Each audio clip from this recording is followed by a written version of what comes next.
A giant leap for Sid. After many months of anxious preparation, Sid finally boarded the plane that would take him away to his new life.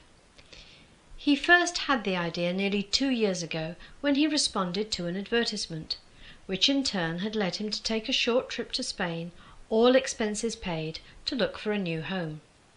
It had all seemed quite exotic at the time, as Sid had never even seen real palm trees before, only going to Skegness for his holidays in the past.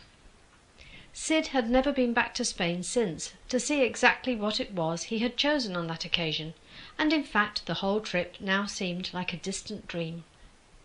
As the plane banked in the blue skies getting ready to land, Sid looked through the window and marvelled at the sea glistening in the sunshine, the stark contrast of brown earth dotted with green gardens, white houses and blue swimming pools, all so different from that green and grey world that Sid was leaving behind. As the plane's wheels touched the runway, he felt a flutter in his tummy, a mixture of nervousness and joy, and realised that it was a very long time since he had felt such strong emotions. As he walked into the airport building, it was all noise and confusion, people shouting, greeting friends, and jabbering in that unknown language which Sid felt sure he would be able to speak in a very short time. He had been good at French at school, and even though it was over 50 years ago, he was quietly confident.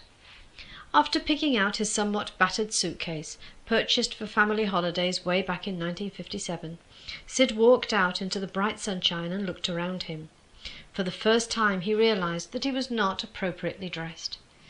He glanced down at his tweed jacket, grey flannel trousers and brown brogues, and made a mental note to devote some time to adjusting his wardrobe to a Mediterranean lifestyle. Sid climbed into a taxi, gave the address of a hotel he had been recommended to spend his first few nights in Spain, and sat back to view the scenery.